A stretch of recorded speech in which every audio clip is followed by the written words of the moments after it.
back for another episode of 12 Days of Widow Women Christmas. It's the holiday. Happy holidays, everybody. Holiday. Today we are doing, I think, probably one of the better known Christmas traditions, and definitely one of the weirdest. Sweet. We're doing mummering from Newfoundland. Yeah, buddy. Which I must say, in a lot of research, I saw people citing it to Nova Scotia. Oh. I was like, that's not a thing here. That's wrong. Oh, it's a thing here. In Lunenburg, people mummer still. Did they pick it up from Newfoundland? Absolutely. Okay. Like in Lunenburg, almost everybody has a Nana who's from Newfoundland. Either living here now or still there. But yeah, no, mummering still happens in Lunenburg. We've had mummers come to the house since I've been alive. Oh yeah, for sure.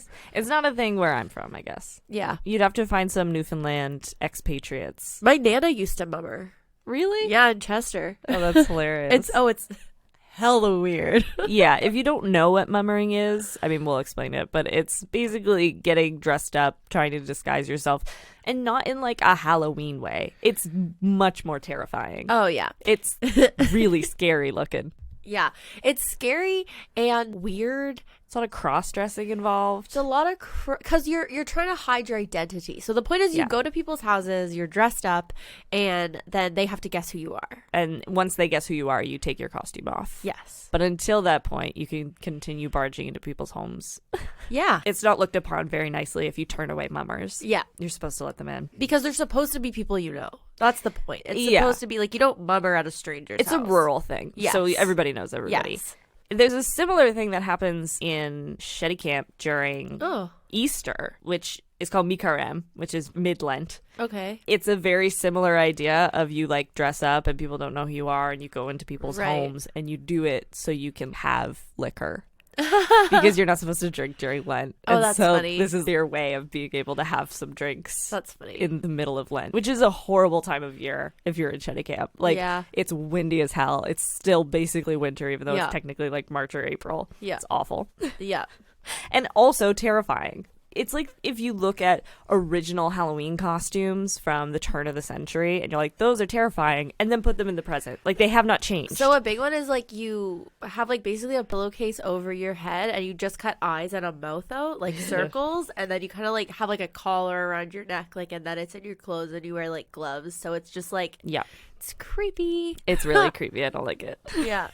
So mummering is a Christmas time house visiting tradition practiced in Newfoundland and Labrador, Ireland, and parts of the United Kingdom. Also known as mumming or jennying, which I've never heard. It typically involves a group of friends or family who dress in disguises and visit homes within their community or neighboring communities during the 12 days of Christmas. Yeah.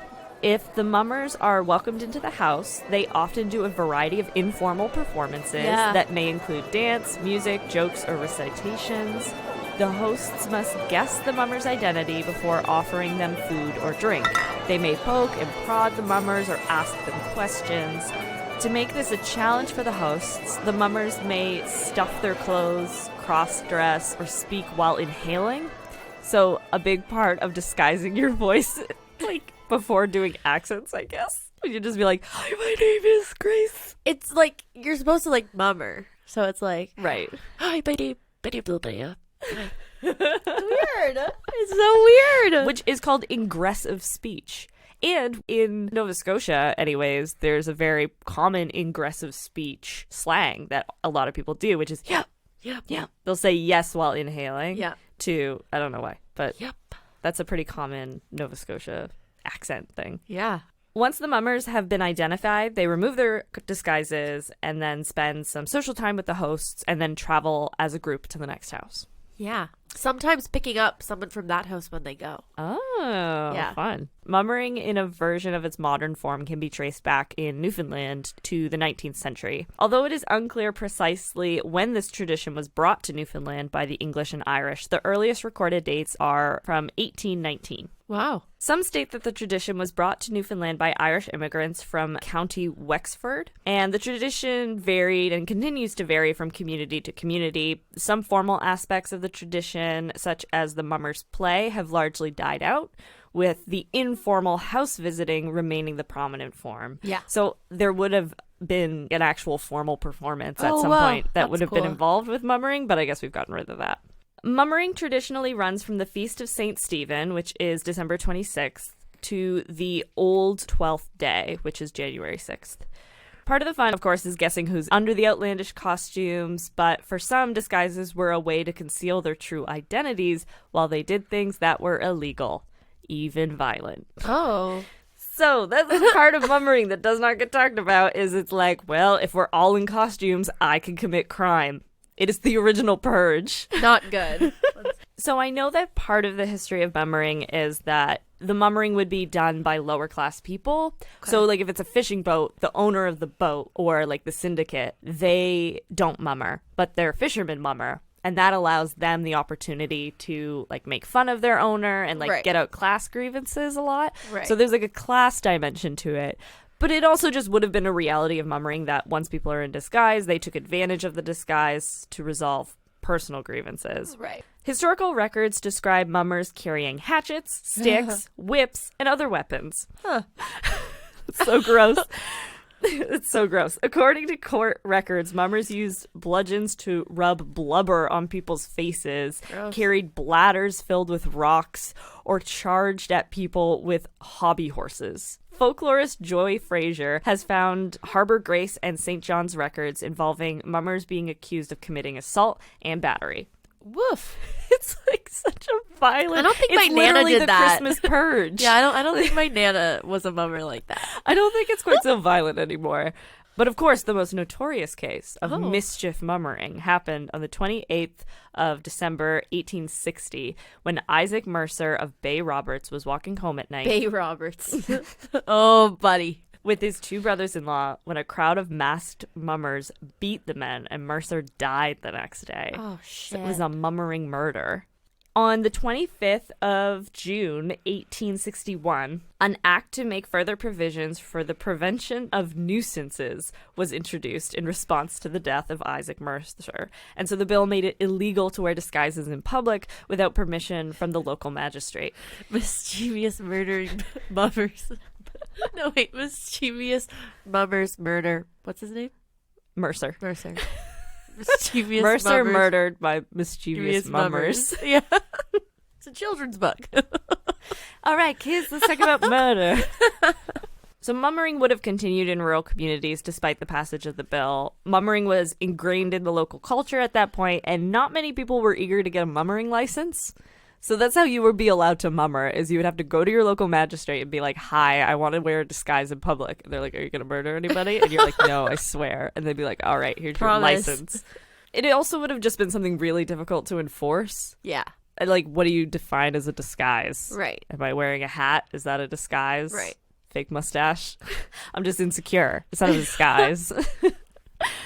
According to one St. John's newspaper, the Public Ledger, only 150 licenses were issued from 1861 to 62 for that holiday season, but the real number of mummers in that year and in the years that followed would have been much higher than that.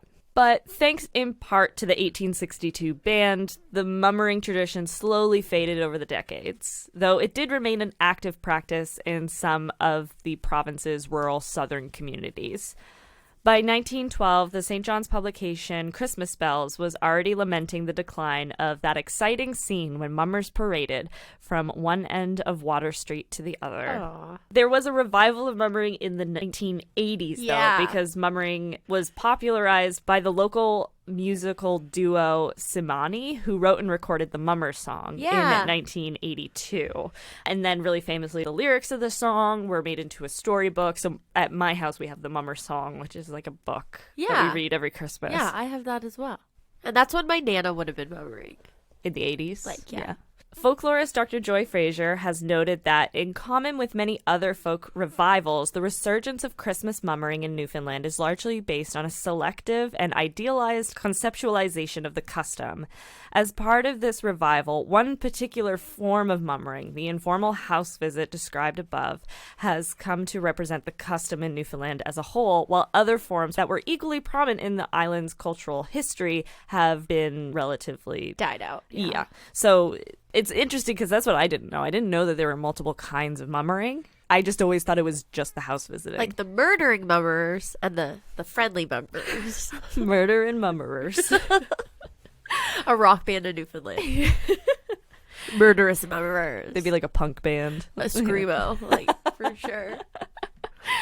In 2009, the Heritage Foundation of Newfoundland and Labrador's Intangible Cultural Heritage Office. What a fucking title. The Intangible Cultural Heritage Office. Do you want to work there? Yes. As long as I can live here. Okay. They established what would become the annual Mummers Festival, culminating in the Mummers Parade in St. John's. The success of the festival has influenced in part other revitalizations and increased interest in the tradition across the province and abroad. I think mummering is now here to stay in a lot of ways. Nice. It's very much embedded in the East Coast vision of Christmas. I have a mug. A mummering mug. It's got Aw. little mummerers painted on it. My mom has little mummering earrings. They're like little mummers. Cute. And they have their... I will say, the white hood is not the best look. Nope. Nope. It's not pointy or anything, Thank God. but I think we could mix up the color palette. For sure. Granted, most sheets are white, but we could get other sheets. We could get other sheets. Yeah. We could so- tie-dye. Tie-dye mummers. Cute. You. Would you ever go mummering? Yeah. I think I would. I would have to be... It would have to be like in a Lunenburg setting, though. Oh, yeah. Like, I don't think I could do it on my street. In Halifax? Hell no. No. No. Just go around my apartment building like, hi. People still carol in Lunenburg. Thanks for tuning in for the 12 Days of Minute Women Christmas. We love sharing the holiday season with you, and we hope that we can be a part of your holiday traditions. Yeah, if you want to send us a little Christmas gift, you should rate and review the podcast. Give it 5 stars. Let us know what you think. And you can tune in tomorrow for another episode of the 12 Days. Thanks. Bye.